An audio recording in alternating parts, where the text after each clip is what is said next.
नमस्कार साथियों अगर आप कोई प्रॉपर्टी परचेज कर रहे हैं तो वहाँ पे सबसे पहले आप कानून समझ लीजिए कि सबसे पहले आपको पोजीशन यानी कि कब्जा लेना होगा। अब कब्जा लेने की प्रक्रिया क्या है, पहले बाद में क्या कहता है कानून, वो आप जान लीजिए, क्योंकि अधिकतर लोग जो है उन्हें प्रॉपर्टी के लेने के बाद कब्जा नहीं मिल पाता है। अगर कब्जा मिल भी जाता है तो क्या होता है कि कब्जा जो है दूसरा व्यक्ति हटा भी देता है। अब ये मैटर हो क्यों रहा है वो आप समझें। एक चीज़ साथियों, और अगर आप कोई भी कानूनी सलाह लेना चाहें विशेषज्ञ द्वारा तो हमारा कॉन्टैक्ट नंबर वीडियो की डिस्क्रिप्शन में मिल जाएगा। और अगर आप ज़मीन खरीद रहे हैं या खरीद चुके हैं, आपको ये चेक करवाना है कि ज़मीन विवादित तो नहीं, डबल रजिस्ट्री तो नहीं, अंश से अधिक विक्रय तो नहीं, तो वो भी आप चेक करवा सकते हैं। हमारा कॉन्टैक्ट नंबर वीडियो की डिस्क्रिप्शन में मिल जाएगा। सबसे पहले तो साथियों मैं आपसे ये कहूँगा कि यदि आप कोई भी ज़मीन खरीदते हैं तो सबसे पहले तो उसका डॉक्यूमेंट वेरिफिकेशन करें। और डॉक्यूमेंट्स क्या क्या चेक करें, मैंने आप लोगों के लिए यहाँ पे देखिए पूरा लिखा है। देखिए साथियों, डॉक्यूमेंट्स तो चेक करना ही करना है। और देखिए आज ज़माना ऑनलाइन का है, ठीक है। कोई बंदा आपको डॉक्यूमेंट्स नहीं दे रहा, सिर्फ आप गाटा संख्या पता है, तहसील पता है, गांव पता है, उसी से सारा वो है निकल के आ जाएगा, ठीक है। चलिए मैं आपको बता दूं क्या क्या देखें और कौन कौन सी सावधानियां रखें, ठीक है। फिर मैं आपको बताऊंगा कब्जा कैसे लें, ठीक है। क्योंकि तमाम मेरे पास शिकायतें आ रही हैं, भाई ज़मीन लोग खरीद रहे हैं, दाखिल खारिज करा रहे हैं, फिर भी कब्जा नहीं मिल रहा है, ठीक है। मिल भी जा रहा है तो बाद में हट जाता है।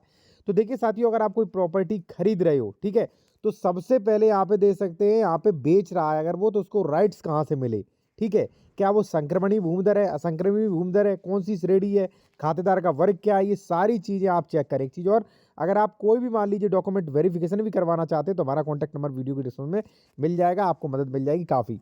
दूसरा है साथियों, करंट फसली वर्ष आप देखें, ठीक है, और पिछली फसली वर्ष जो है वो भी देखें कि उसमें श्रेणी नंबर क्या था, खातेदार का वर्ग क्या था, सारे आदेश देखें, चकबंदी आकार पत्र 41-45 देखें, जिससे ये पता चलेगा ज़मीन सरकारी वगैरह तो नहीं है। और आरसीएमएस पे आप केस भी देखें कि इस पे जो है कोई केस पेंडिंग तो नहीं है, वो भी चेक करें। और इस पे डबल रजिस्ट्री तो नहीं है, वो भी चेक करें। जैसे मान लीजिए एक्स प्रॉपर्टी कोई आपको बेच रहा है तो ये आपका दायित्व तो है प्रॉपर्टी ट्रांसफर एक्ट सेक्शन 3 के अकॉर्डिंग कि भाई आप ये चेक करें कि एक्स प्रॉपर्टी पहले तो नहीं बेची जा चुकी, रजिस्ट्री तो नहीं है, दान पत्र तो नहीं है, वसीयत तो नहीं है, ये आप चेक करेंगे, ठीक है। तो वो भी आप चेक करें, ठीक है। तीसरा है, इस पे कोई डिस्प्यूट तो नहीं चल रहा है, ठीक है। कोई मान लीजिए 116, 117, ठीक है, ये सारी चीज़ें चेक करें। सातवां है, लीगल लोकेशन पता करें। अगर कोई बंदा कहता है कि ये रोड के पास है ये गाटा, तो आप भी मैप में देखें क्या ये मैप में रोड के पास है कि नहीं, तो लीगल मैप भी चेक करें। और उसके बाद जो है 12 साल भार मुक्त प्रमाण पत्र लॉन्स भी आप चेक करें। तो ये तो हो गया, आपने चेक कर लिया। अब साथियों आ गई ज़मीन खरीदने के बाद, आपने देखा बिल्कुल सही ज़मीन है, उसके बाद सबसे जरूरी चीज कब्जा पहले। मैं आज आपको बता दूं साथियों, जमीन आप खरीदें अन्यथा ना खरीदें, कब्जा पहले लें। पहले क्यों कि देखिए आजकल हो क्या रहा है वो आप सुन लीजिए। कई लोग ऐसे हैं जिनका दाखिल खारिज है, ठीक है। जैसे मान लीजिए 672 है, 672 में उनका दाखिल खारिज भी है, ठीक है, और रजिस्ट्री भी है, फिर भी जो है कब्जा नहीं मिल रहा। क्यों? क्योंकि हो सकता है 672 में पार्टनर तीनों ए बी सी, ठीक है। अब ए ने यहाँ पे ज़्यादा बिल्डिंग बना ली, मान लीजिए विधायक वगैरह था, ए बिल्डिंग बनाए रखा है यहाँ पे, और बी काबिज है।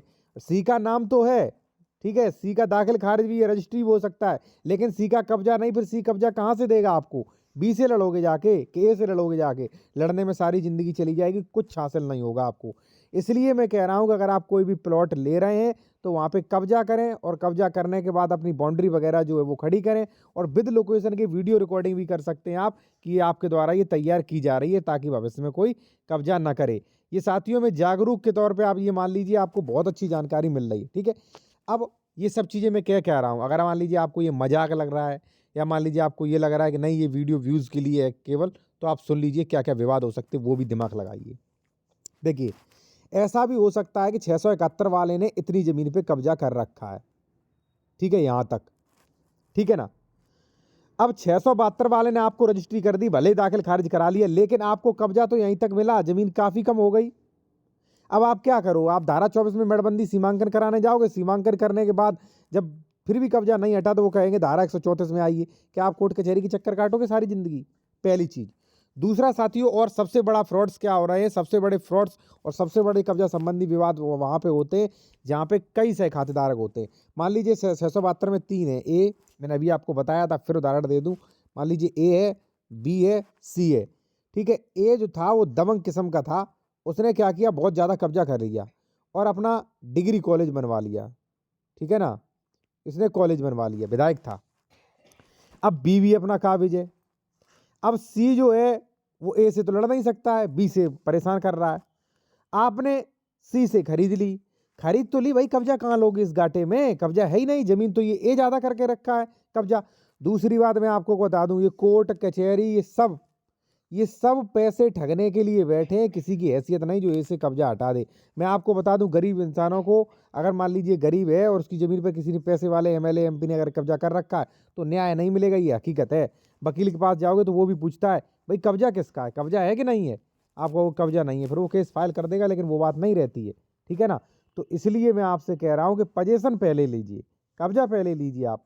जैसे मान लीजिए सी बेचने जा रहा है तो सी से आप ये कहिए कि भाई कब्जा कहाँ दिलवाओगे, ठीक है। सी ने कहा यहाँ पे दिलवाएंगे, तो करो वहीं से, तो टोकन मनी दे दो, अपना एग्रीमेंट करा लो, रजिस्टर्ड एग्रीमेंट करा लो और करो कब्जा। जब आप यहाँ पे कब्जा करेंगे तो तुरंत विवाद होगा, तुरंत आप पीछे हट जाओगे।